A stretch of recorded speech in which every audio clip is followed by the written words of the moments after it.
Primero, el saludo formal a todos los amigos, los colegas que nos acompañan. Saludamos también a todos los que van a ver las retransmisiones, porque esto después va grabado por YouTube, así que también el saludo para todos ellos.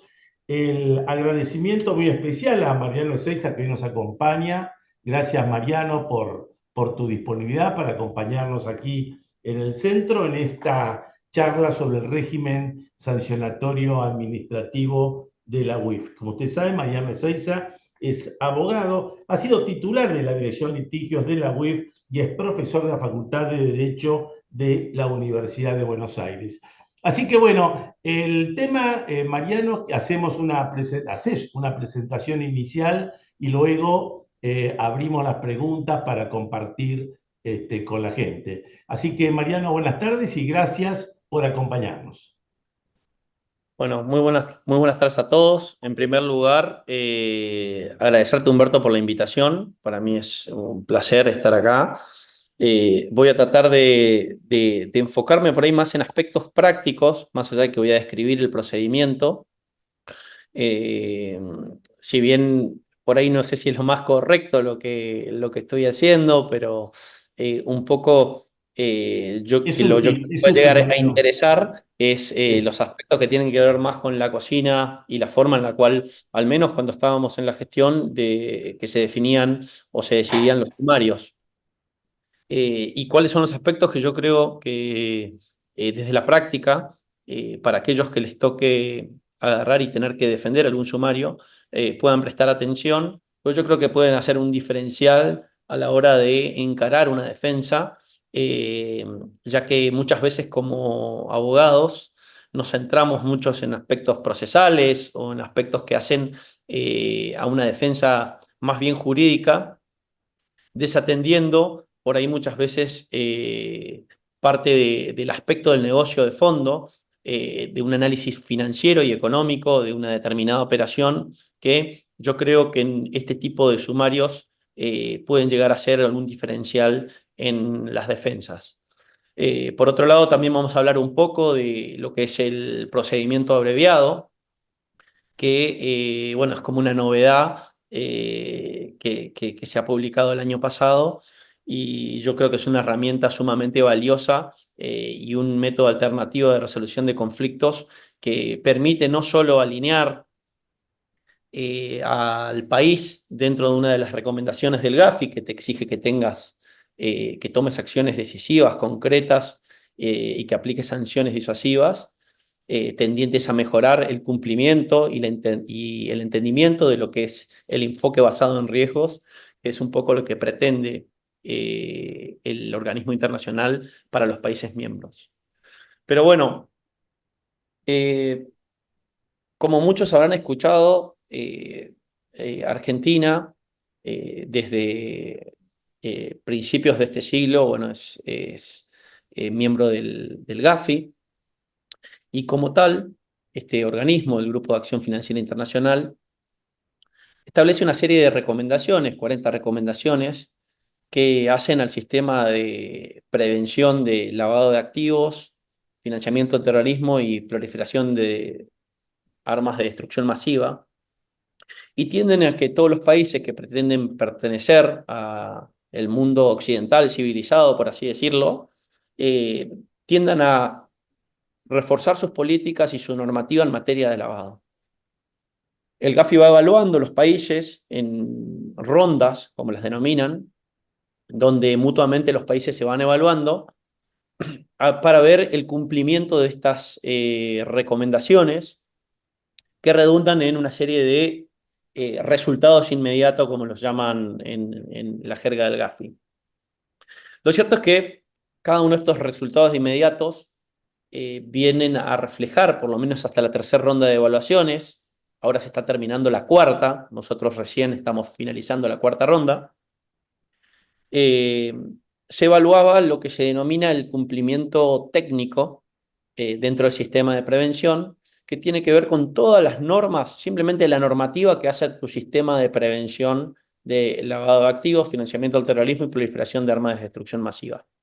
El año pasado, bueno, estuvo muy en boga el tema de la evaluación porque nosotros tuvimos la evaluación in situ y parte del proceso que aún no ha culminado, y que si bien a fines del año pasado quizás se divulgó que una nota positiva para el país, lo cierto es que el informe que emitió el GAFI a fin de año fue un informe bastante duro para el país, donde nos bajaron una serie de recomendaciones, 74 para ser más específicos, que el país tiene que cumplir a lo largo de este año, ya que pasamos a lo que se denomina un proceso de revisión intensificada, que va a terminar con una evaluación final en febrero del 2026, donde efectivamente vamos a agarrar y a saber si el país queda o no dentro de lo que se denomina la lista gris, que vendría a ser como una suerte de purgatorio de países que tienen su sistema de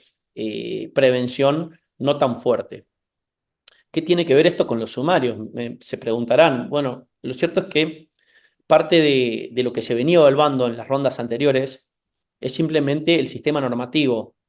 A partir de la cuarta ronda y especialmente en la quinta, que es la que viene, de evaluaciones, lo que se va a evaluar es la eficacia del sistema.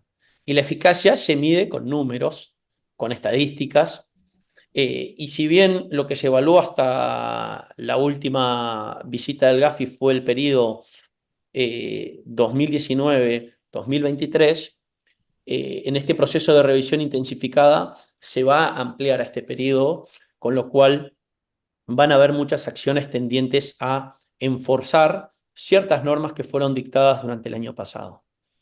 Bueno, gran relevancia en esta materia es la reforma introducida a la ley 25246, que es la ley de lavado, por la ley 27739, que fue sancionada en marzo del 2024. La sanción no es caprichosa en esa fecha, porque precisamente la visita in situ de los evaluadores del GAFI fue en marzo del año pasado, y para la evaluación argentina solo contaba la normativa que estaba vigente antes del 26 de marzo. Había una fecha de corte. Todo lo que no estaba vigente en nuestro ordenamiento antes de esa fecha no contaba para la evaluación. Con lo cual esta reforma vino a introducir, entre otras cuestiones, nuevos sujetos obligados, un registro de beneficiarios finales y a establecer un cúmulo de obligaciones, y entre esas modificaciones modificó también algunos aspectos vinculados al procedimiento que afectan a los sumarios.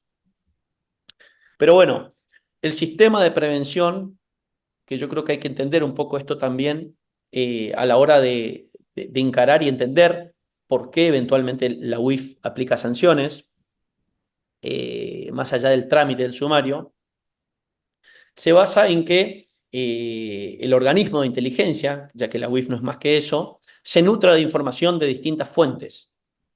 Una de ellas es la información de inteligencia que le comparten otros países. La UIF es miembro de una serie de redes de intercambio de información. La principal es la que conforma el grupo Egmont. La red segura Egmont es una red que conforma todas las UIF del mundo y le permite a la UIF acceder a información de otros países en forma casi inmediata o más rápida por lo menos. Otra es la de la RAG, la de los países miembros del GAFILAT. Por un lado está el GAFI, que vendría a ser los países, por así decirlo, con sistemas de prevención un poco más desarrollados o más fuertes. Y después tenés el GAFILAT, que es la continuación de lo que antes se conocía como el GAFISUD, que engloban varios países de Latinoamérica que como bloque regional tratan de reforzar el cumplimiento normativo, pero las evaluaciones no son tan severas como las que te realiza el GAFI. Pero bueno, como les decía, el sistema de inteligencia, al menos en lo que es el aspecto financiero, se nutre por la información no solo que recibe la UIF de parte de los otros países a través de esta red de intercambio de información, sino también que se nutre a través de información que puede recibir por distintas fuentes con distinto anclaje normativo. Toda esta información es utilizada para el país para hacer una evaluación nacional de riesgo. La última que tenemos es efectuada en el 2022. En función de esa evaluación nacional de riesgo se hace una estrategia, todas las políticas tendientes a la prevención y el combate de estos delitos, y con posterioridad, a través de las evaluaciones sectoriales, la UIF supervisa y analiza cómo comprenden los distintos sectores de sujetos obligados lo que se denomina el enfoque basado en riesgos, que es lo que en definitiva tiene que hacerse o tratar de hacerse efectivo a través de las políticas, los procedimientos y los controles que tienen que instaurar los distintos sujetos obligados. ¿Pero de dónde surge todo eso? Bueno, como yo les dije, la UIF es un organismo de inteligencia financiera. Lo que hace es recabar información para utilizarla con distintos fines. La primera forma que tiene la UIF de recabar información dentro del país es requiriéndosela a cualquier sujeto del sector público o privado. Esta es la obligación genérica de informar, que surge específicamente del artículo 14 de la 25246 y que faculta, como yo les decía, a la UIF a requerir a cualquier sujeto del sector público o privado información específica respecto a algún tema. Puede hacerlo de forma totalmente sin ningún tipo de control o de totalmente discrecional. La respuesta a esto es no. Para que se pueda hacer efectiva esta obligación genérica o estos pedidos de información, la UIF previamente tiene que haber recibido o un reporte de operación sospechosa por parte de un sujeto obligado, una denuncia de un particular o un requerimiento por parte de la justicia que le permita o que le haga necesario tener que profundizar en la investigación respecto de algún tema en particular. Entonces, esto sería un típico requerimiento de información que podríamos recibir, por ejemplo, de la AFIP o de cualquier otro organismo estatal. En el caso de la UIF tiene estas facultades de pedirle a cualquiera, sujetos del sector público o del sector privado. Respecto a estos requerimientos, el artículo 14 es categórico en cuanto a que sostiene que frente a esos requerimientos no resultan oponibles ningún tipo de secreto, ni bursátil, ni bancario, ni fiscal, ni profesional, ni de ninguna índole. Esto fue muy cuestionado, sobre todo con la incorporación de nuevos sujetos obligados. Ya venía con varios cuestionamientos dentro del sector de los contadores. Voces muy fuertes como la de Teresa Gómez se han expresado y se siguen expresando en ese sentido, respecto de que brindar información a la UIF que fue obtenida en el marco de la relación profesional viola básicamente lo que es el secreto profesional tutelado por los artículos 156 y 157 del Código Penal. Si bien estos argumentos pueden ser sumamente atendibles, la interpretación que siempre se ha dado desde el organismo respecto de las respuestas a estos deberes de información es que el secreto nunca se levanta porque la información pasaría de estar tutelada en el ámbito privado por el 156 del Código Penal a pasar a estar tutelado dentro de la esfera de UIF por el delito previsto en el artículo 22 de la 25246, que es básicamente tutela el secreto de la información que deben guardar todos los empleados y funcionarios de UIS, aún incluso después de haber abandonado sus empleos o sus cargos. Entonces, el secreto pasaría de una órbita del sector privado al sector público en estos casos del artículo 14. Con lo cual, incumplir con un requerimiento por parte de UIF sería una de las causales por las cuales podría llegar a recibir un sumario. Ahora bien, el otro anclaje normativo y que más genera o podría llegar a generar sumarios o desencadenar los procedimientos sancionatorios por parte de UIF es la otra obligación que se considera o se la denomina normalmente la obligación específica, que es la que atañe específicamente a los sujetos obligados, que son los que están enumerados a partir de las actividades enlistadas en el artículo 20 de la 25246.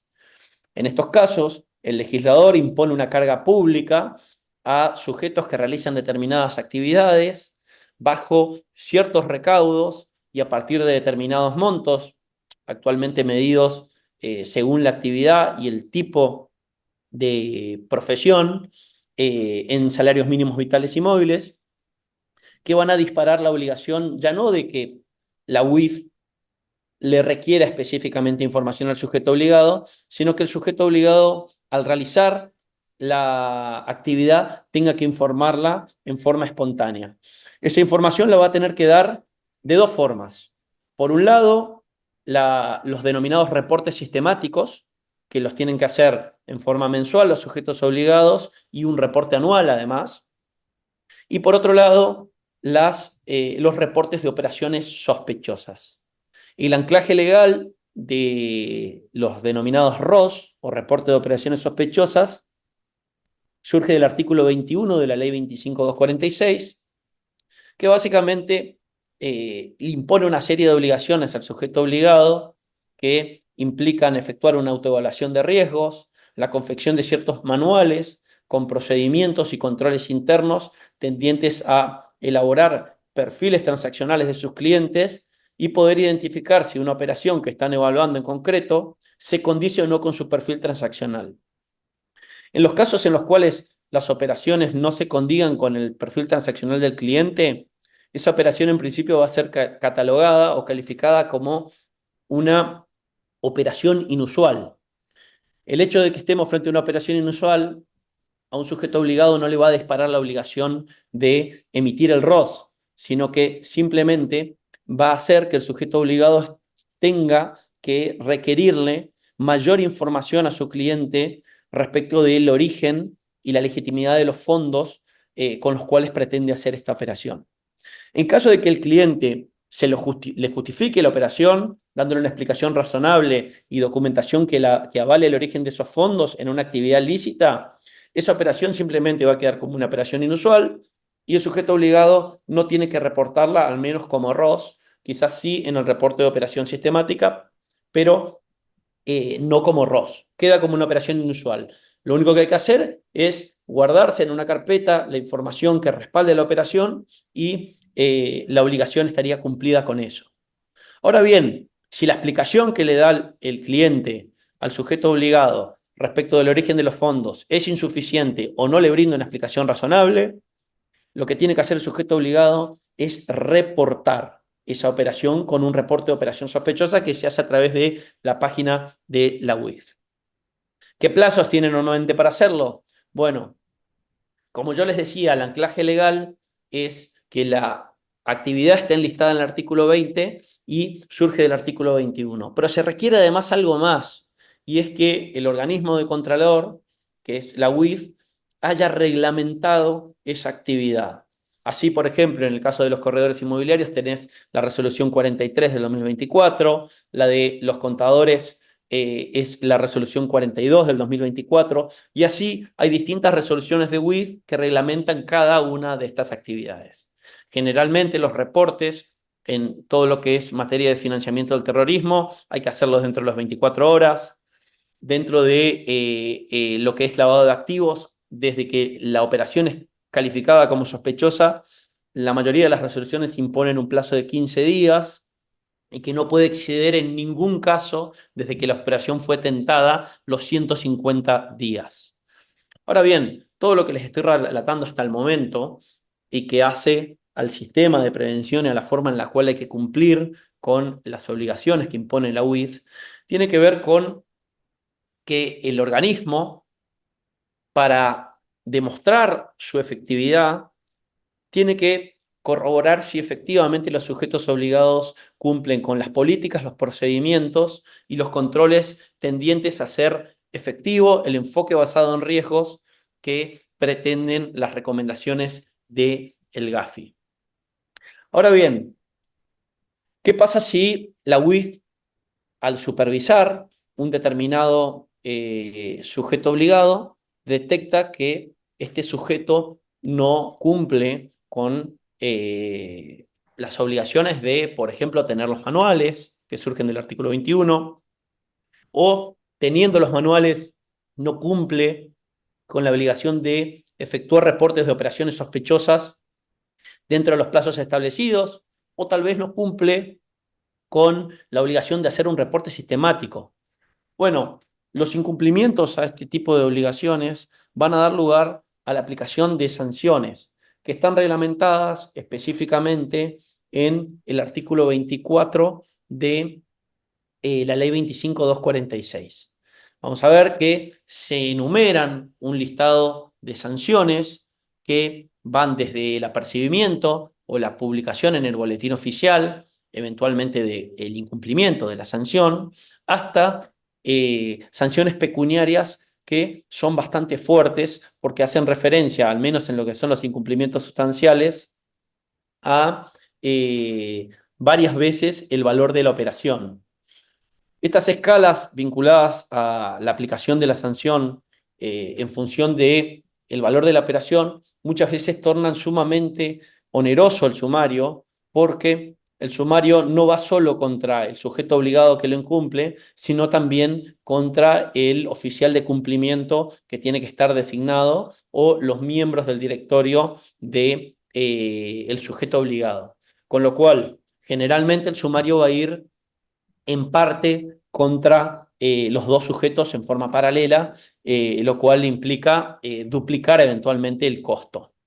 Pero bueno, antes de avanzar con esa parte de las sanciones, vamos a repasar un poco formalmente cuál es el procedimiento de la resolución 129 del 2024, que es la que nos establece el trámite, por un lado, y por otro lado, nos establece también el procedimiento abreviado que vamos a analizar también a lo largo de esta charla.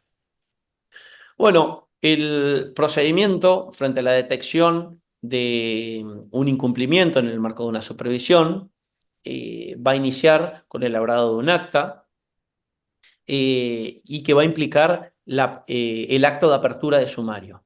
Esto está en los artículos 10 y 17 de la resolución 129 y, bueno, básicamente te establecen estos artículos cuáles son los requisitos básicos que tiene que tener la cabeza del sumario. La formulación precisa de los cargos, la identificación clara de los hechos que generan los incumplimientos, las normas infringidas, el periodo infraccional y la individualización de los responsables. Esto, como les digo, es indispensable para poder eventualmente permitir que el sujeto a quien se le está iniciando el sumario pueda ejercer su derecho de defensa en el marco de este procedimiento. Se prevé la posibilidad de hacer un descargo, el acto de apertura del sumario es irrecurrible, el plazo para efectuar ese descargo es un plazo de 10 días, que puede ser prorrogado por igual término. Y acá lo primero que vamos a tener que tener presente es que eventualmente de querer hacerlo, y esto lo vamos a profundizar ahora después, existe la posibilidad de, en este momento, pedir que se aplique el procedimiento abreviado dentro de el sumario de UIF. El procedimiento abreviado, quizás por el nombre que uno quisiera pensar que es similar a lo que sucede en un proceso penal, donde uno puede ir a un juicio abreviado, aceptando la culpabilidad, negociando la pena y tenés una condena. Bueno, a diferencia de lo que sucede acá, en principio con el procedimiento abreviado no le va a quedar antecedentes respecto de la sanción, y lo que se puede hacer es aplicarse este procedimiento tanto para incumplimientos formales como para incumplimientos sustanciales, y lo que le permite a la UIF es generar una estadística, pese a que no le quede antecedente al sumariado, y por otro lado, obtener básicamente una sanción tendiente al cumplimiento. Ahora vamos a ver qué tiende y qué es lo que se puede pactar en el marco de este procedimiento abreviado. Pero, en primer lugar, vamos a analizar la posibilidad de, bueno, me llega la vista de inicio del sumario y yo agarro y decido no ir por el lado del procedimiento abreviado, sino discutir los cargos. Bueno, el artículo 18 te da los requisitos mínimos que tiene que tener el descargo. Bueno, identificar la razón social o el nombre de los sumariados y eventualmente del apoderado o el representante en caso de que vaya con patrocinio letrado. La defensa tiene que ser fundamentada. En ese momento hay que ofrecer las pruebas de las cuales uno quiere valerse. Las pruebas normalmente se pueden acompañar en formato digital, no hace falta acompañar originales, pero sí hay que indicar en el descargo que se reservan los originales en poder del sumariado y bueno, tiene que estar firmado. Se pueden oponer excepciones en ese momento del descargo, pero en todos los casos las excepciones, salvo que quien tramite el sumario lo estime en forma discrecional, se van a resolver siempre con el fondo las excepciones de este trámite. Normalmente muchas veces lo que se recomienda es tratar de ir a hablar al momento de hacer el descargo y tratar de explicarles a las personas que llegan al sumario cómo funciona y operativamente cómo se desenvuelve el negocio que está siendo objeto del sumario. A ver, no es lo mismo un sujeto obligado que se dedica a la venta de bienes suntuarios, como pueden ser relojes, que va a tener determinadas particularidades, que otro sujeto obligado que desempeñe quizás una profesión liberal y esté sujeta a particularidades totalmente distintas en cuanto a la costumbre del mercado. Muchas veces entender esto y entender la forma en la cual se estructuran los controles para ese sujeto obligado y si se puede explicar bien a la persona que lleva el trámite, permite dar un enfoque desde un punto de vista más financiero de la realidad económica del negocio que en vez de centrar una defensa en argumentos de derecho y totalmente válidos, pero que muchas veces uno podría decir, y hablando en criollo, parecieran que son argumentos de relleno. Eso está bien. La norma te exige que tengas una formulación precisa de los cargos. Bueno, uno de los típicos planteos que se ven es, bueno, mira, no deja de ser un acto de inicio y para facilitar el derecho de defensa debe requerir una explicación o una fundamentación que normalmente en materia administrativa se conoce como la motivación del acto, que expliquen las razones por las cuales se está sancionando, pero lo cierto es que si uno no tiene la posibilidad de presentarse y explicar que efectivamente, más allá de que en el incumplimiento que se me esté planteando, yo quizás no cumplí con una política específica de prevención, pero yo tenía instaurado un control y yo tenía algún mecanismo interno que en criollo o en buen romance, como quien diría, lo que pretende el organismo es que al sujeto obligado no le pase, no se le pase un elefante por enfrente sin que se dé cuenta en materia de origen de fondos. Bueno, uno puede llegar a decir, bueno, este cliente eventualmente yo ya tenía relación hace varios años, conozco su actividad, tengo una carpeta de ese cliente donde yo registro las operaciones con las que vengo realizando con él desde ese tiempo. Todo ese tipo de explicaciones, si se fundamentan bien y se estructura la trazabilidad del origen del dinero por el cual quizás se está cuestionando la no realización de un reporte o la no realización de un reporte en término, se puede permitir eventualmente calificar o cambiar la calificación de una infracción, de un incumplimiento sustancial a una formal, donde ahora vamos a ver las escalas cambian bastante porque varían de lo que es el importe de la operación de fondo a pasar una serie de módulos que por lo menos hasta el año pasado no se habían actualizado. La ley lo establece que cada módulo es de 40.000 pesos, pero al menos durante todo el año pasado ese importe no se modificó y tengo entendido que al día de la fecha sigue sin modificarse. Pero bueno, formalmente la posibilidad de hacer un descargo está, se pueden plantear excepciones. Las excepciones eventualmente que tengan que ver con cuestiones más procesales, generalmente en lo que he visto o me ha tocado ver dentro del organismo, no suelen ser atendidos, acepto que estés frente a un supuesto de una prescripción, por ejemplo, muy grosera, pero por lo general suelen ser rechazados.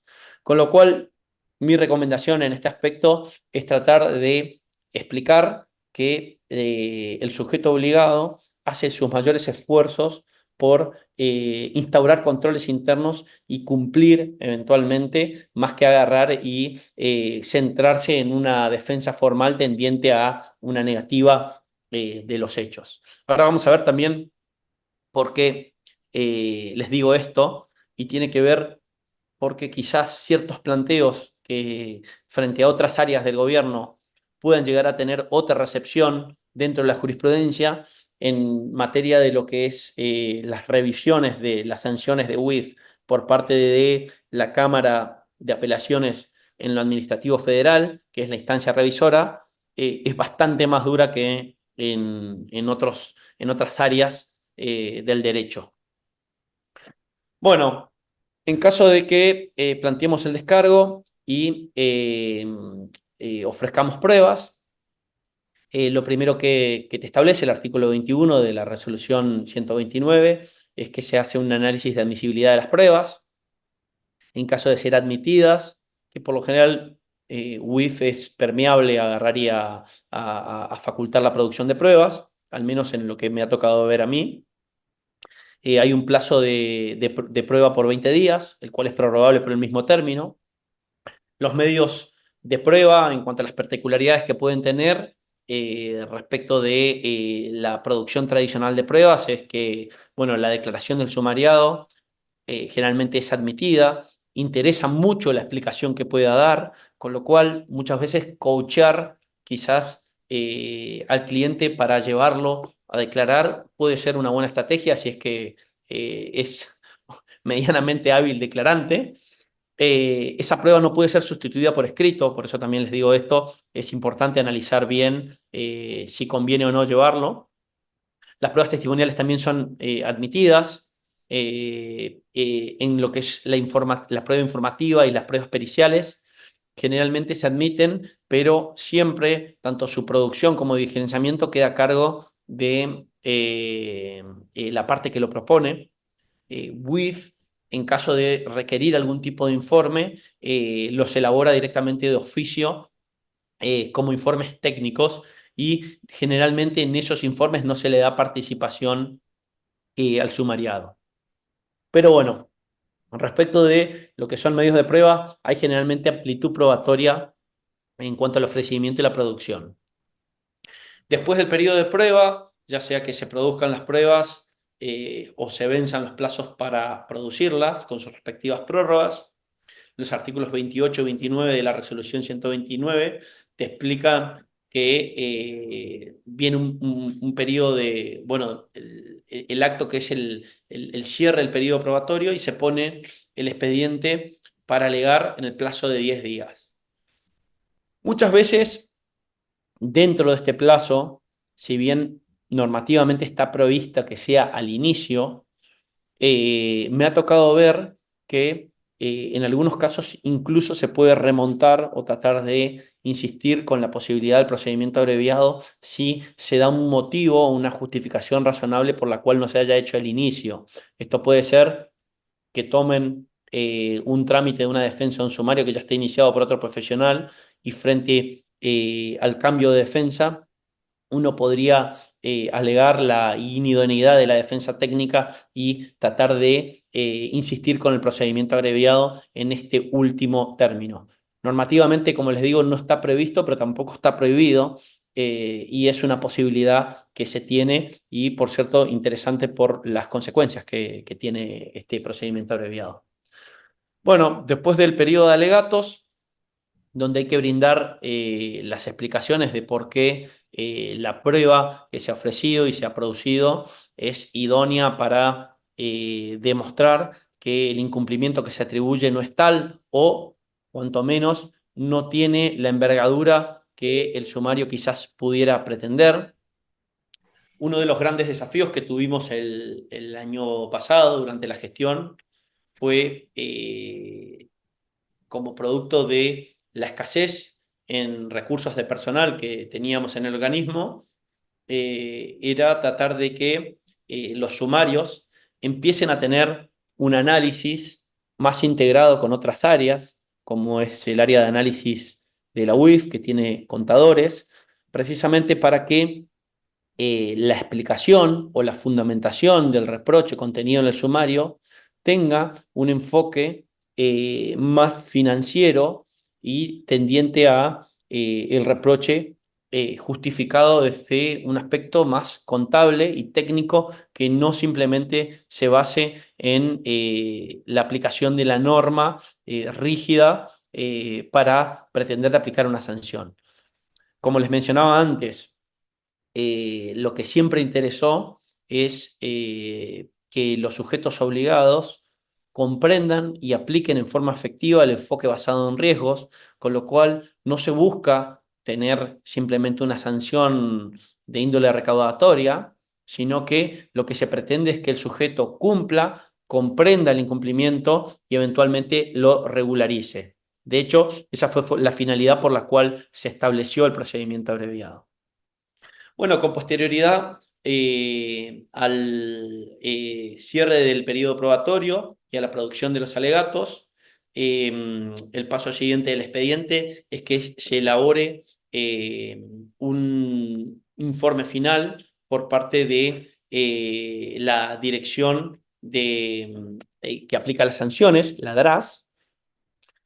Una vez que ese informe está confeccionado, que es un informe que no se correvista al sumariado, el expediente se remite a la Dirección de Asuntos Jurídicos, que ahí pueden pasar dos cosas: que la Dirección de Asuntos Jurídicos ratifique y corrobore el informe de la dirección que aplica las sanciones, de la DRAS, o eh, que agarre y diga que está en desacuerdo.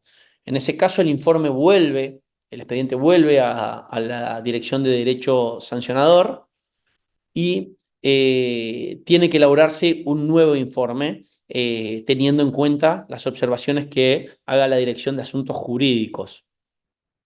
Al volver el expediente, si corrigiendo esas observaciones se insiste con la aplicación de la sanción, recién ahí el expediente pasa a presidencia, y con la resolución final del presidente de UIF se va a aplicar la sanción o la absolución en su caso.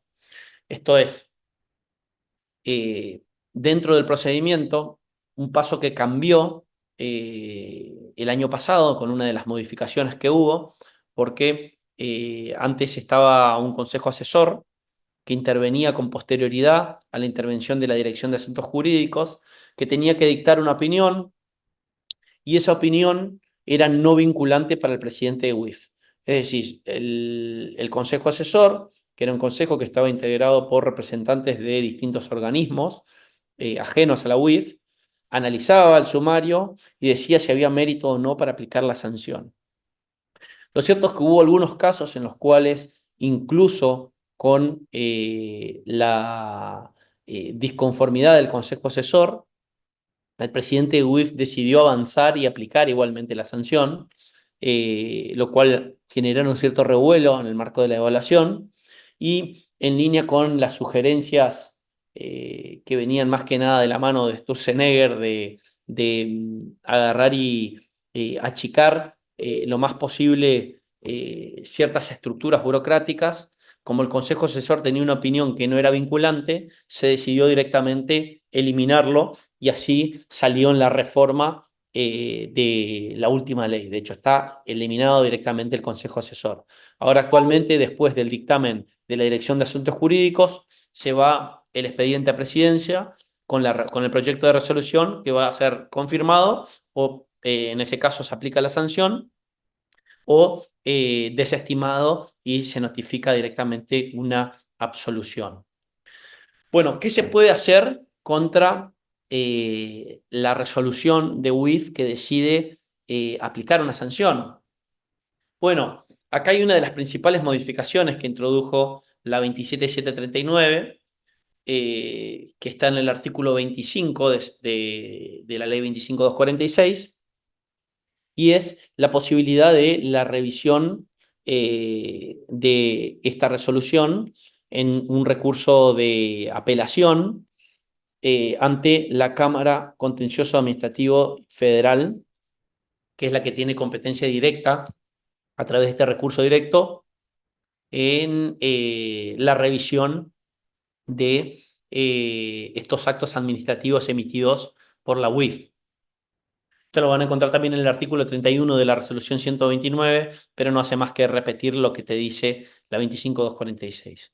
¿Cuál fue la modificación esencial que se introdujo en este aspecto? Es el efecto que tiene el recurso. El recurso se tiene que interponer dentro del plazo de 15 días de notificado, la resolución de UIF, y tiene efectos suspensivos. Con anterioridad a la reforma de la 27739, el recurso tenía efecto devolutivo, lo cual era sumamente cuestionable porque si bien no implicaba una suerte de solve et repet, esto es pagar para después recurrir, no impedía que la UIF dentro de los 10 días te emita la boleta de deuda y te inicie la ejecución o el apremio para cobrarte la multa. Ahora con el efecto suspensivo, hasta tanto no te resuelvan el rechazo del recurso extraordinario, porque la queja, recordemos que tampoco tiene efecto suspensivo, contra la sentencia de Cámara que confirma la multa, recién ahí la UIF te podría emitir la boleta de deuda e iniciarte la ejecución. Como les digo, esta cuestión traía en la jurisprudencia, que si bien no modificó, por suerte se modificó la ley, una serie de discusiones que parten de una serie de planteos que los voy a poder hacer o no según la naturaleza que yo le asigne a la sanción que me pretende aplicar la UIF. Y acá hay un aspecto medular, porque, como les decía, en otras áreas del derecho, como pueden ser el derecho aduanero, el derecho tributario, hay cuantiosa jurisprudencia de la Corte Suprema que históricamente le ha reconocido a las infracciones en materia tributaria o en materia aduanera naturaleza estrictamente penal. Sobre esto en la doctrina históricamente se consideraba que todas las sanciones que aplicaba el Estado, el Poder Ejecutivo, al ser actos derivados de la administración, revestían naturaleza administrativa. Y a tales actos, en su aplicación y juzgamiento, no resultaban aplicables todas las garantías propias del derecho penal, sino que debían regirse por los principios del derecho administrativo, que tienen una serie de alcances respecto de las garantías clásicas en materia penal, como son el debido proceso, el derecho a la defensa técnica idónea, el derecho de defensa en términos generales, la posibilidad de ser oído, de ofrecer y producir pruebas, y una serie de garantías que uno normalmente está acostumbrado a ver en términos de legalidad en materia penal, que en materia administrativa no necesariamente se juzgan con los mismos alcances. Claro, lo cierto es que frente a los planteos que se han efectuado respecto de la naturaleza de este tipo de sanciones, sobre todo durante la vigencia de la ley 25246, en base al texto sancionado en el 2011, que no preveía el efecto suspensivo, se decía en primer lugar que era inconstitucional esta norma porque lo que estaba haciendo era ni más ni menos violar el principio de culpabilidad al exigir que durante la sustentación o el trámite de una defensa por una acusación en términos penales, se te pueda ejecutar la multa, porque no es ni más ni menos que cumplir con la condena antes de tener una sentencia firme en términos de la posibilidad de agotar todas las instancias recursivas. Lo cierto es que en este aspecto, la jurisprudencia de la Cámara Contencioso Administrativo Federal es unánime en cuanto a convalidar el rechazo de todos los planteos que hacen o que pretenden otorgarle naturaleza penal a las multas que impone UIF. A mí, la verdad, como históricamente me he desempeñado como defensor en el sector privado, esa jurisprudencia siempre me resultó bastante repugnante, pero lo cierto es que es jurisprudencia vigente. Yo después les voy a facilitar una serie de fallos para quien le interese profundizar en el tema, pero lo cierto es que tienen que tener presente que la jurisprudencia actual de todas las cámaras, y yo no conozco fallo de corte, durante el año pasado estuve relevando a ver si encontraba alguno, y en WIF tampoco me supieron identificar si había alguno que le reconozca a las multas que aplica la UIF naturaleza penal. En todos los casos, si bien no se expiden específicamente asignándole una naturaleza en particular, te dicen que la naturaleza no es penal y por lo tanto los principios y garantías propias del derecho penal no le resultan aplicables. Acá hay que tener presente que, más allá de que, como les digo, esta jurisprudencia, no he conocido ningún caso en los cuales alguien que haya querido sostener la discusión en la Corte Suprema, ni que se lo hayan abierto. Lo cierto es que no deja de ser una jurisprudencia que no puede ser igualmente cuestionada.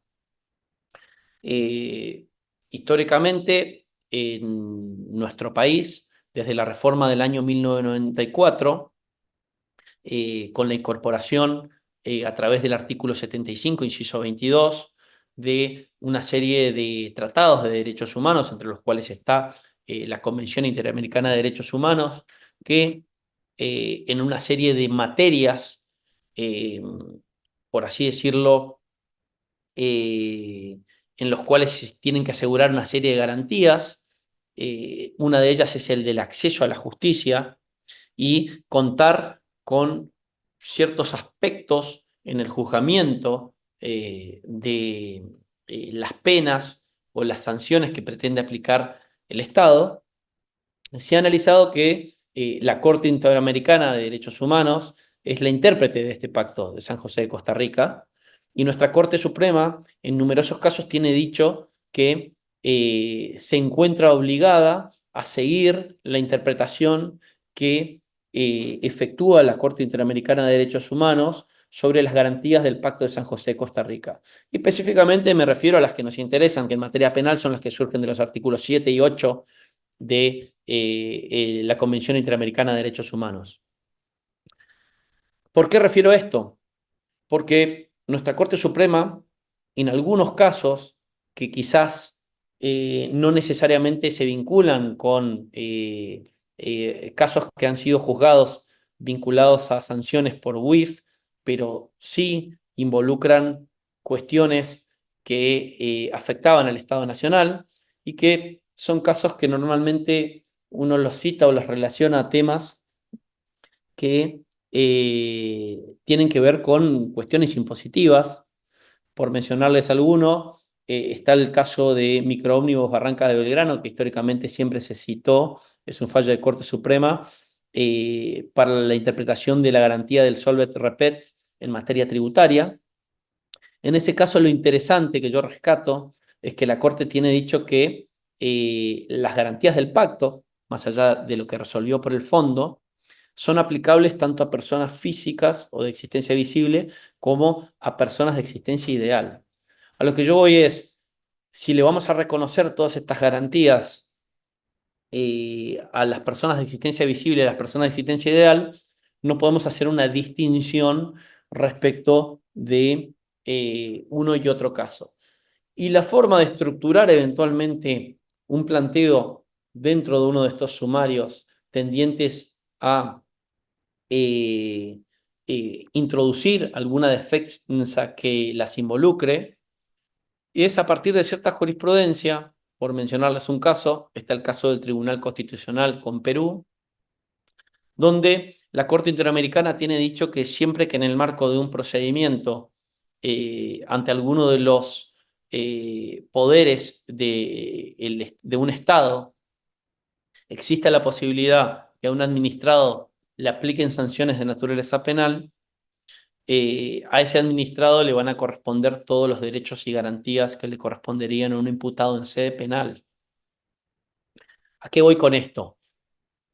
Es importante esta fundamentación y igualmente la justificación de la finalidad eminentemente sancionatoria, que es la que ha permitido a la Corte Suprema en innumerables casos justificar que en los casos en los cuales una sanción o una norma tenga como finalidad herir el patrimonio del infractor y reprimir un determinado comportamiento, es decir, una conducta contenida en un antecedente con una sanción como consecuente, implica ni más ni menos que aplicar una pena, y en todos esos casos le ha reconocido a las infracciones, quizás en materia tributaria o en materia aduanera, naturaleza penal.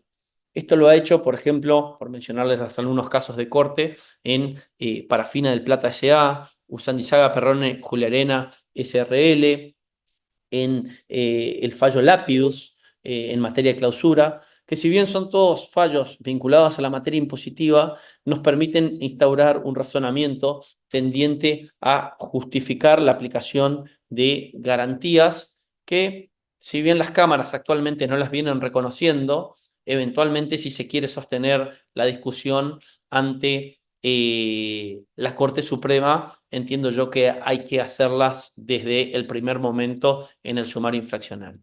Pero bueno, como les digo, el tip práctico es: actualmente la jurisprudencia de la Cámara es contraria a la recepción de este tipo de planteos.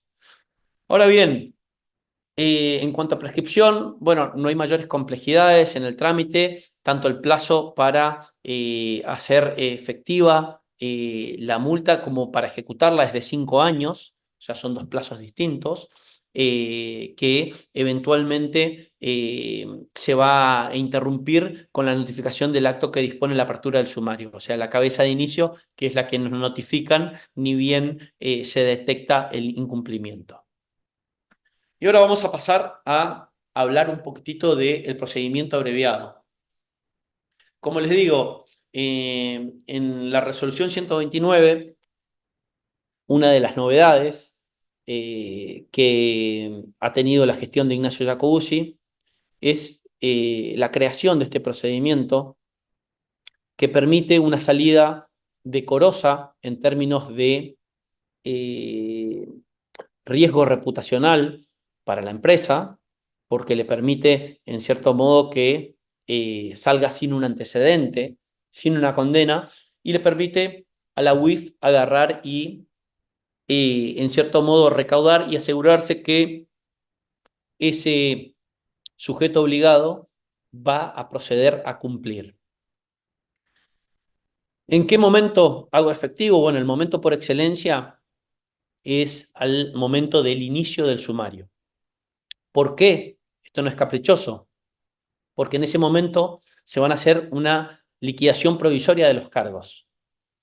En estos casos es sumamente importante el trabajo que se hace durante la supervisión. Lamentablemente muchas veces a los asesores que les toca llevar adelante la defensa del sumario no han intervenido en la etapa de la supervisión, donde se le requiere explicaciones, donde se le requiere la presentación de cierta documentación al sujeto obligado respecto de la forma en la cual ha confeccionado sus manuales, ha establecido sus procedimientos y ha cumplido y registrado las operaciones, ya sea en materia de reportes sistemáticos como en materia de reportes de operaciones sospechosas. Y en los casos en los cuales no ha hecho, ¿qué documentación guarda de respaldo para agarrar y decir, bueno, esta operación, si bien no se condecía con el perfil transaccional de mi cliente, es una operación inusual porque independientemente de ellos, el origen de los fondos estaba justificado. Claro, lo cierto es que el problema que tiene el procedimiento abreviado es que en esta liquidación provisoria de cargos, yo voy a tener que aceptar estos cargos y van a ser la base del cálculo de la sanción.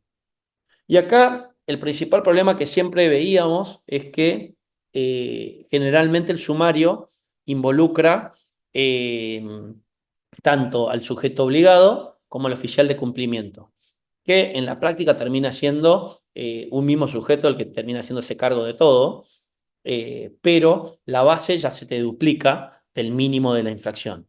Si estamos hablando de un incumplimiento sustancial, vamos a ver que la base de cálculo tiene que ver con el valor de la operación, que en las supervisiones generalmente se tiende a buscar los incumplimientos más severos y la sanción pecuniaria termina siendo bastante severa. Entonces, se hace una liquidación provisoria de cargos, ahí el margen de negociación, por así decirlo, y es importante en esto pedir una audiencia.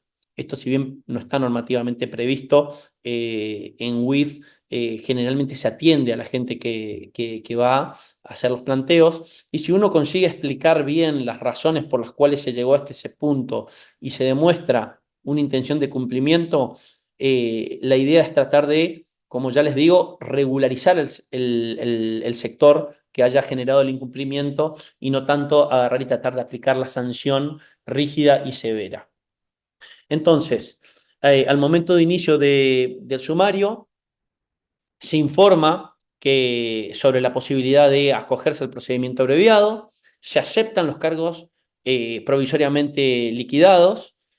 Ahí la negociación que se va a poder tener es, bueno, tenés una serie de incumplimientos, tratar de ver de si hay algunos que están un poco mejor que otros, que pasen como infracciones formales y no como infracciones sustanciales para que la base de cálculo de la multa sea sumamente inferior.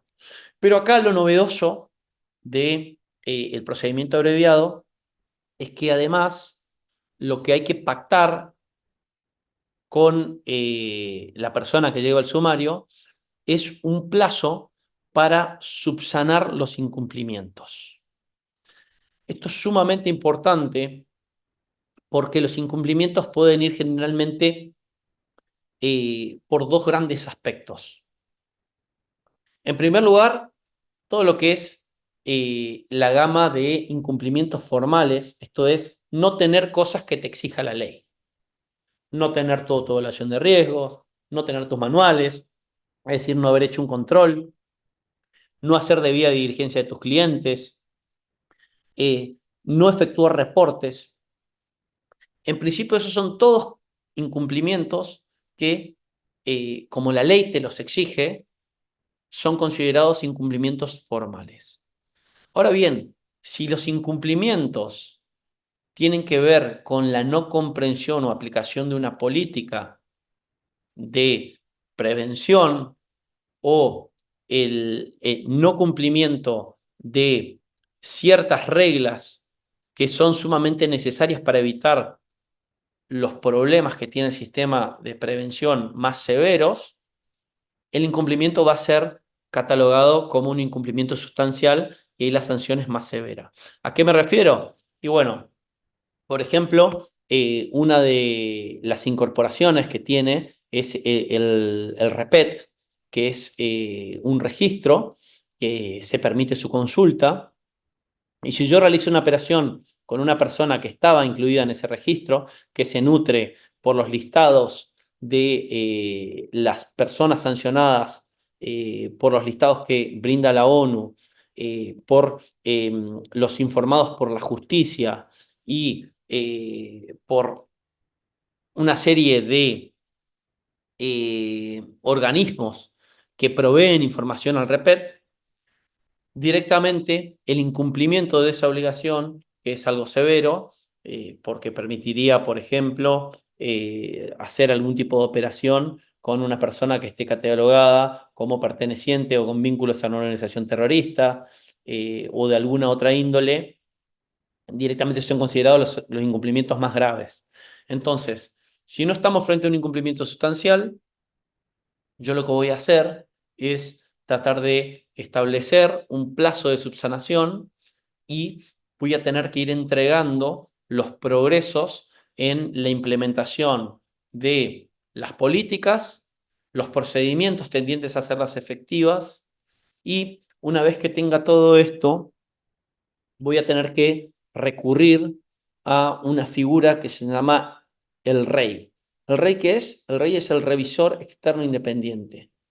Es básicamente un registro que fue creado donde se escriben determinados sujetos que acreditan una serie de horas de capacitación en WIF. Hasta donde yo recuerdo eran 50 horas de capacitación en materia de prevención. Estos sujetos se pueden inscribir en este registro en la medida en que sean propuestos por sujetos obligados. O sea, no te podés ir a inscribir como profesional idóneo o como revisor externo independiente simplemente acreditando esto vos por tu cuenta, sino que te tiene que proponer un sujeto obligado que ya esté inscrito en WIF. Sobre esto hemos tenido varios reclamos, por así decirlo, durante el año pasado, porque lo cierto es que la resolución de WIF que establece la posibilidad o la creación de la figura del revisor externo independiente establece ahora la posibilidad, al menos normativamente, de inscribirte sin la propuesta por parte del sujeto obligado, pero los sistemas de WIF no han sido adaptados todavía a esa posibilidad. Con lo cual, hoy en la práctica, la única forma de inscribirte como rey es a propuesta de un sujeto obligado. Con lo cual, en principio, yo agarrando y aceptando la liquidación provisoria de los cargos, pagando el mínimo de la sanción correspondiente a esos cargos, voy a entrar en este procedimiento abreviado que si cumplo dentro del plazo al cual me comprometí para subsanar estos incumplimientos y tengo el visto bueno de mi revisor externo independiente, yo me voy a quedar sin un antecedente, no se va a publicar esto, con lo cual es importantísimo en materia de riesgo reputacional para las organizaciones y le permite una salida decorosa al sujeto obligado que incumplió y bueno, y pasa a estar ordenado.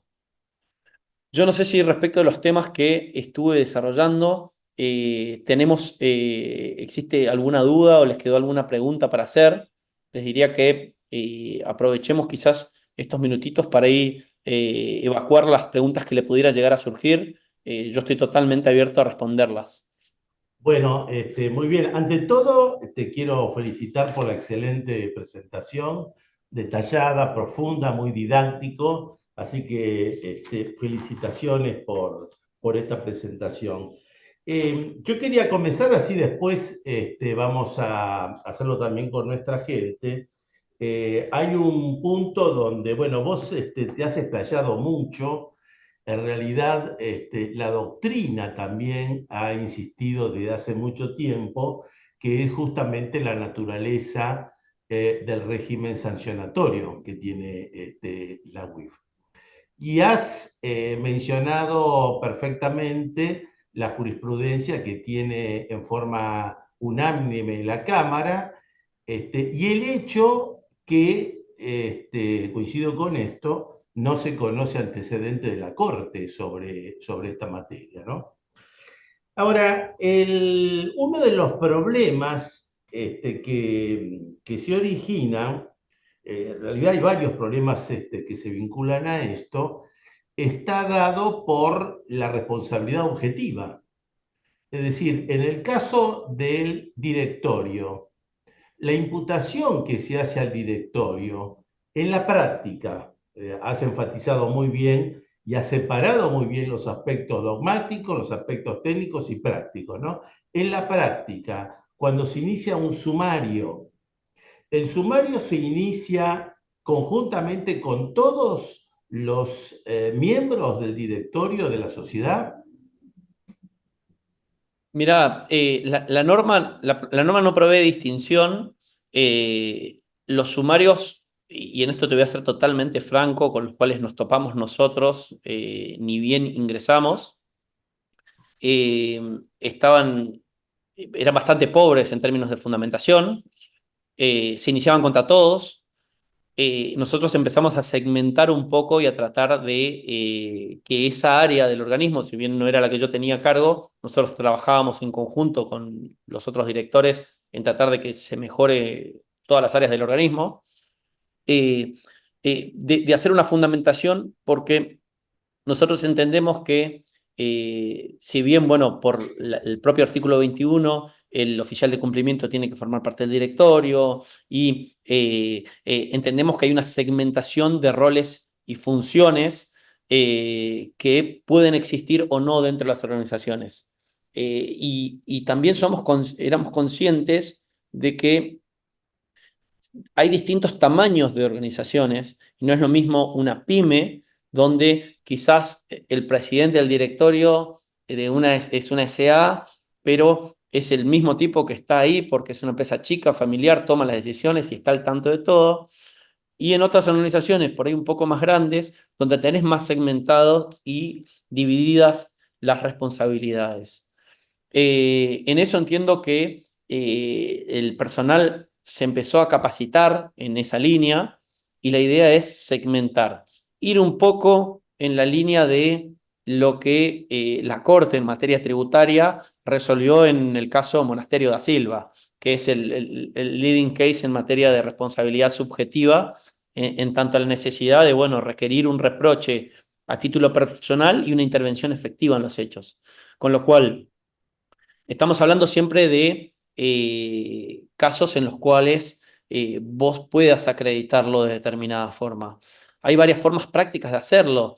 En las reuniones de directorios, lo lógico es que la función de compliance la tiene establecida, que va muchas veces en línea con estos manuales, haga que en las reuniones de directorios se traten estos temas, se aprueben, se hagan los reportes o las memorias anuales, porque simplemente con un reporte operativo que por ahí te permita poner en conocimiento a la alta gerencia de una determinada situación, uno puede agarrar y establecer que tengan conocimiento. Esto entiendo que no es práctica habitual en todas las organizaciones, pero como asesores entiendo que son medidas que uno puede adoptar para mitigar un poco los riesgos y poder segmentar responsabilidades frente a este tipo de escenarios. Pero bueno, frente al trabajo de bombero, se trata de buscar alguna justificación siempre respecto a la intervención en los hechos. Pero lo que venía viendo de antes, por lo menos, y en esto hay que entender también que los sumarios tienen un tiempo. Nosotros cuando entramos ahí el año pasado, en febrero, nos procuramos por sacar todos los sumarios que estaban al borde de la prescripción, que eran varios. Había un tiempo inusitado del trámite de sumarios, y nos centramos principalmente en eso y después en bajar una línea que tenga que ver con la justificación en materia de hechos e intervención. Pero Claro, sí, generalmente el impedimento tiene que ver con eso y claro. sigue habiendo una suerte de responsabilidad objetiva en la práctica porque el sumario va contra los dos, y después se tiende a escuchar la defensa. Claro, pero me parece que habría, por lo que vos decís, Mariano, habría una diferencia de enfoque porque en ese tema de la segmentación se estaría evaluando ahora, más allá que la norma legal nada dice al respecto, ¿no? Se estaría evaluando ahora de alguna forma la participación que ha tenido el directorio en estos hechos. Sí, Humberto, yo igual esto en contexto, yo te estoy comentando cómo eran las cosas, al menos con la gestión Ah, que claro, sí, estuvo sí, hasta sí. febrero con Jacobuzzi. Lo cual no Conozco cuál necesariamente va a es ser el así. criterio del nuevo Claro, presidente del WIF, que claro, bueno, tuvo la audiencia ahora el 17 y entiendo que en estos días debería estar saliendo el decreto del presidente designándolo. Ahí exacto. veremos si mantiene los mismos criterios o no. Exactamente. El otro aspecto que yo quería preguntarte, Mariano, es el siguiente.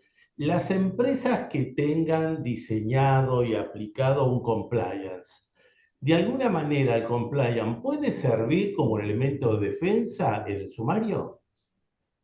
Yo entiendo que sí, que es una herramienta, sobre todo si estamos hablando de un compliance que no sea un enlatado, ¿no? Sí, Que, sí, bueno, propiamente cualquier autor que agarren de la materia te va a decir, mira, la idea es que no sea un enlatado, sino que la función de compliance trate de ser efectiva. Yo entiendo que tanto para un compliance como para los manuales que tenés que hacer de WIF, vos tenés que hacer una autoevaluación de riesgos, un mapa de color y en función de eso establecer tus manuales. Claro, la diferencia es que si sos sujeto obligado lo tenés que hacer porque es una carga pública. En cambio, en el caso del compliance, es facultativo a partir de la 27401 que te da la opción para mitigar ciertos riesgos, pero bueno, lo puedes tener o no. perfecto, perfecto. Hablaste también, Mariano, del recurso de apelación ante la Cámara. Y ahí, bueno, la ley hoy habla de que solamente se puede avanzar en el control de legitimidad. Y Sí, respecto de este tema, hay parte de la doctrina que sostiene que esto estaría en contra de la doctrina de la Corte, en el sentido que la Corte ha dicho que en estos supuestos habría una suerte de restricción de facultades jurisdiccionales por el hecho de estar violando de alguna forma la defensa en juicio, el debido proceso y demás. ¿Alguna observación al respecto? sí, entiendo ahí que la argumentación va por el lado, es exactamente lo mismo que sucedía en el Tribunal Fiscal de la Nación cuando apelabas a la Cámara, que te decían que simplemente estabas limitado a las cuestiones que habían sido tratadas, pero lo cierto es que a través de la doctrina de la arbitrariedad de sentencia, uno puede agarrar y ampliar este control. Yo por eso me enfoqué en las garantías del Pacto de San José de Costa Rica y en también la necesidad, prácticamente, si podríamos decirlo de alguna forma, de justificar la naturaleza penal más allá de que la Cámara después no te lo tome. Porque si vos dejas planteada esa línea argumental, mínimamente vas a tener una posibilidad para seguir discutiéndola. Actualmente, como les digo, la jurisprudencia es bastante dura si estás del lado de la defensa en términos de la convalidación de las sanciones de WIF. De hecho, y con esto te soy totalmente franco, yo he visto convalidar ciertas sanciones que ya venían tramitadas desde antes, que para mí era inexplicable cómo las sostenían, pero la Cámara a WIF le ha confirmado prácticamente todo.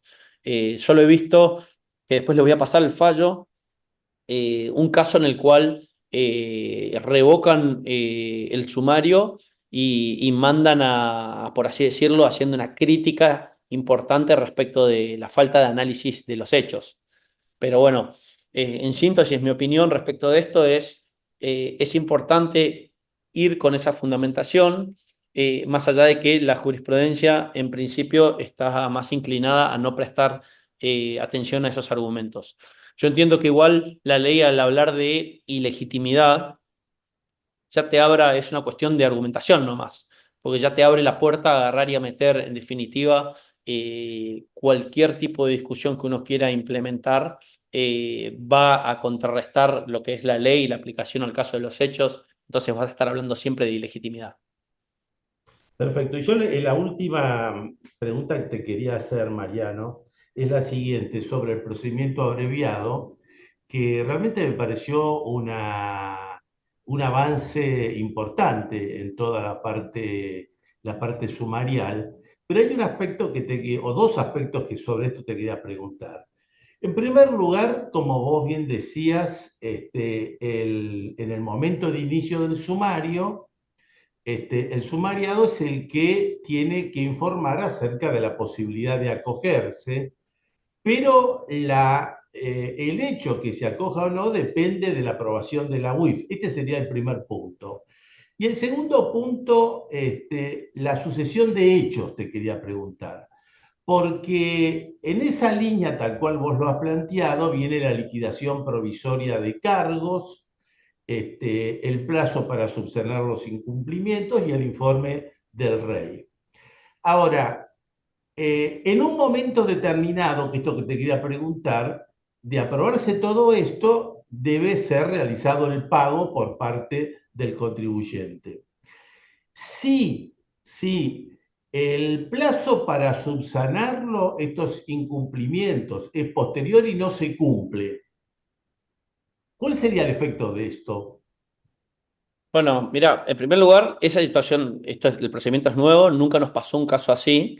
La pregunta que haces es pertinente. Entiendo yo que la consecuencia, como todo método alternativo que implica el sometimiento voluntario a determinadas pautas, si no las cumplís, se te caen. Ahí entiendo yo que incluso te podría, me imagino yo, te podría replicar en que una postura del organismo de pretender que es un reconocimiento de los hechos y seguirte adelante con el sumario. Lo cierto es que en la práctica todos los casos que hemos tenido se indicó específicamente, porque en la práctica funciona así. eh, Cuando ves que los incumplimientos son subsanables y hay voluntad del sujeto obligado de cumplir, se establece un plazo razonable, porque la idea es que cumpla, para que los implemente y se procede a la liquidación de los cargos, que bueno, vienen, los pagan y cumplido el plazo acreditado, se extingue. Ahora bien, no nos ha pasado nunca que en los casos en los cuales lo hemos aplicado, que fueron cerca de casi 70 casos que se cerraron el año pasado con este procedimiento, eh, entiendo yo que si no lo cumplís, se te caen los beneficios. Claro, por eso, porque el tema del pago es anterior, viene en un momento anterior al plazo para subsanar los Sí. incumplimientos. Directamente Perfecto, cuando vos aceptás la liquidación provisoria de los cargos, tenés que pagar. Tenés 10 perfecto. días para pagar. Y me quedaría entonces la pregunta que te había hecho. ¿Es el sumariado el que informa la posibilidad de acogerse, el que dice quiero acogerme? Pero en definitiva lo resuelve la UIF. ¿Cuál es el criterio que tiene la UIF para aprobarlo o no aprobarlo? Es discrecional y tiene que ver con, a ver, si a mí me viene una persona enlistada vinculada a Hamas o Hezbollah, y bueno, a esta persona no le vas a dar, pero tiene que ver con, es una facultad discrecional, no está arreglada por lo menos. Perfecto, perfecto. Bueno, muy agradecido por estas contestaciones. Entonces ya ahora hacemos participar a nuestros amigos. Vamos a saludarlo otra vez a Horacio Cardoso. Un placer tenerte, Horacio, con nosotros. Y nos gustaría mucho escuchar tus reflexiones al respecto. No, a ver, creo que Mariano es una de las personas que más saben en el país sobre estos temas, así que quería escucharlo y me pareció particularmente claro. Así que felicitaciones a él y a vos por la organización. Así que realmente muy, muy bueno. No tengo preguntas porque los temas son particularmente claros. Perfecto, muchas gracias, Horacio. Gabriela Farizano, Gabriela, ¿cómo estás? Muy buenas tardes. Buenas tardes, Humberto. Bueno, buenas tardes, Mariano. Bueno, un placer escucharte. Sabes que ya te he escuchado en otras oportunidades. Eh, Estaba buscando, Mariano, porque en su momento, cuando hicieron la modificación de la ley y posteriormente de la resolución, habíamos presentado observaciones con respecto al cambio del título del capítulo cuarto que hablaba de sanciones y se había presentado en la Cámara de Diputados y de Senadores. ¿Crees que se puede seguir trabajando sobre eso y solicitar que se vuelva al título anterior? ¿A qué te referís específicamente del título anterior? Porque, bueno, justo estaba buscando eso recién, porque antes no se llamaba como sanciones administrativas. Estaba buscando el escrito y me acuerdo de haberlo planteado en la asesora, sobre todo en la Cámara de Senadores, y dijeron, como vos dijiste al principio, que había una cierta urgencia, que urgía que esto fuera aprobado antes de marzo y que estaban dispuestos a que después lo podían rever. Porque el tema es que al haberle cambiado el título, es como que ya quedó sanciones administrativas, pero bueno, se Ah, quiere yo creo seguir que vos te discutiendo de que referías que esto el es de título tipo penal. anterior era régimen penal sancionatorio. y eso fue Exacto, exacto. reemplazado por el régimen administrativo sancionatorio, lo cual estaría dando la pauta que el legislador se acerca más a la posición de la jurisprudencia que decía y compartía Mariano. Creo que sería ese el tema. Sí, sí, Exacto. ahí entendí perfecto la pregunta. Mira, yo te voy a ser sincero. Cuando nos tocó en su momento ir a explicarle a los senadores la importancia de por qué tenían que votar y sancionar urgente el proyecto que venía con media sanción, votado por un gobierno que era opositor, en su momento cuando habían sacado la media sanción en diputados, que para nosotros incluso ese proyecto tenía un montón de fallas y además teníamos que explicarle que tenían que sacarlo con vetos, porque ese proyecto decía que primero la UIF estaba dentro del ámbito del Ministerio de Economía y no del ámbito del Ministerio de Sí, Justicia, y además su entrada en vigencia se preveía a los 40 días desde la sanción. Claro, terminó sancionándose el 14 de marzo. Si la entrada en vigencia era en 40 días, no estaba vigente dentro del periodo in situ, de la visita in situ, perdón, de los evaluadores, que tenía un corte hasta el 26 de marzo, y directamente para lo que era la evaluación del GAFI, no cumplíamos ni siquiera el cumplimiento técnico, que es el sistema normativo, que te pedía incorporar a los abogados como sujetos obligados, crear el registro de beneficiarios finales y un montón de cosas. Entiendo yo que el nombre que tenga el título no cambia a la naturaleza. Este es mi análisis como abogado y en función de lo que he visto de la jurisprudencia de la Corte en otras materias. Desconozco y tengo, al menos hasta donde yo sé, no hay ningún tipo de proyecto que oriente a cambiarle el título específicamente de esta parte del título cuarto que tiene que ver con la parte del procedimiento. Y hay múltiples jurisprudencias que te dice que, bueno, el nomen iuris que pueda llegar a tener un determinado instituto no te lo califica, sino que lo que interesa es la sustancia, ¿no? Que era un poco lo que yo trataba de ujú. explicar antes. Si tenés un antecedente y un consecuente que implica una sanción y, bueno, pareciera que tiene naturaleza penal. Pero bueno, esto es mi opinión. Lo importante es lo que hoy en día opina la Cámara para a la hora de planificar una defensa o un análisis de un sumario, porque sabes que tenés unas altas probabilidades de que te confirmen la sanción si es que la vas a discutir.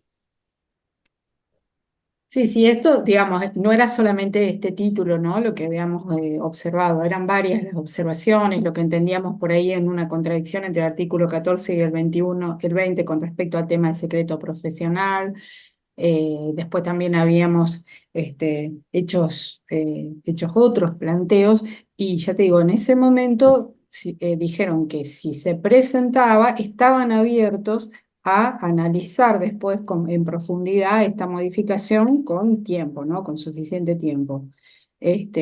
Por eso era importante saber si el cambio de título podía llevar a un análisis más profundo, no es solo el título, entiendo, y obviamente vos como abogado le sabes dar mejor explicación que yo como No, contadora, pero si se puede trabajar esto, creo que sería muy importante. Y por otro lado, nosotros pedíamos que se tenga en cuenta el criterio de lo que dijimos siempre para las sanciones de la razonabilidad y la proporcionalidad, que es lo que vos decías, que no es lo mismo para un pequeño estudio o un contador que trabaja en forma unipersonal que para grandes empresas que pueden tener la estructura, ¿no? Este, comparto 100% de respecto de las dos observaciones que decís. La primera me parece que tiene que ir dirigida a los legisladores, que son los que pueden cambiar o no la ley. UIF no podía hacer nada al respecto.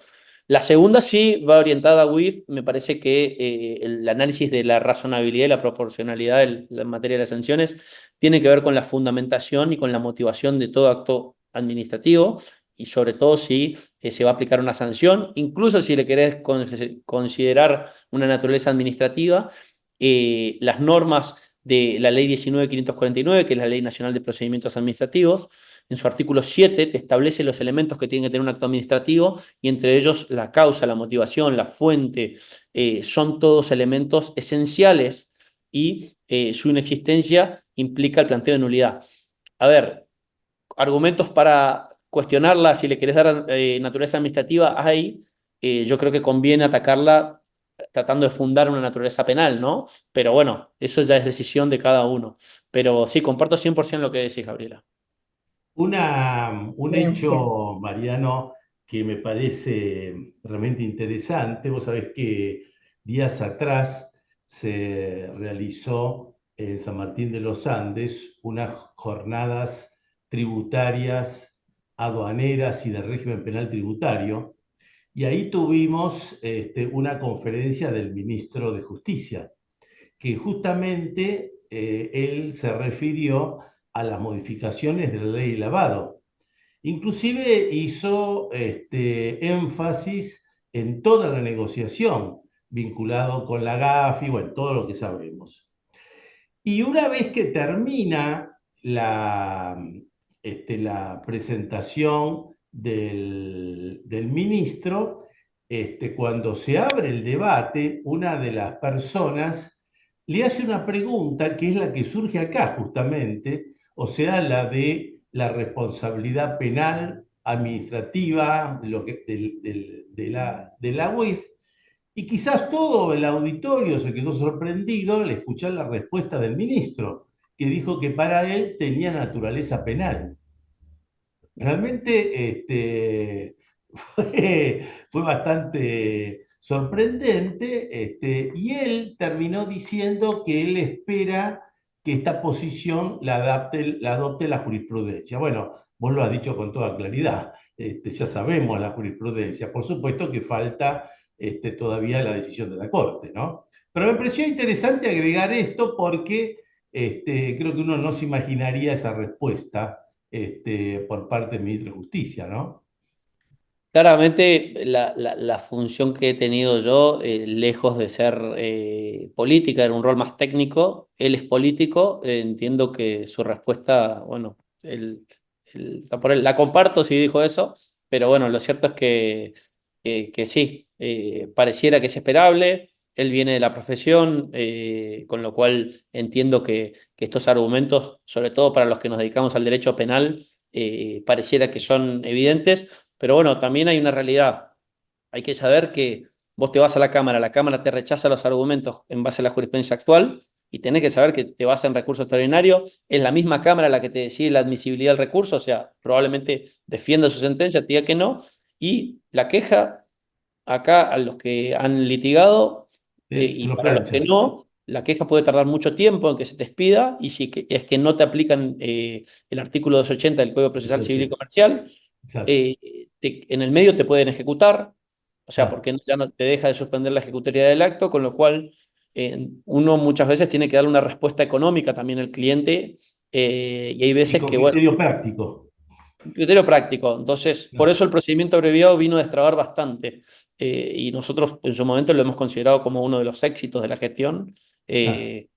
a la implementación, porque nos permitió a nosotros estadística valiosa para el GAFI, porque nosotros tenemos que demostrarle que aplicamos en función de la recomendación 35 del GAFI sanciones eficaces y que tiendan al cumplimiento, porque tampoco interesa que vos apliques una multa de 20 veces el valor de la operación si el sujeto obligado después no cumple. O sea, lo interesante es, más que recaudar, es buscar que se tienda a Claro. comprender el enfoque basado en riesgos y aplicarlo.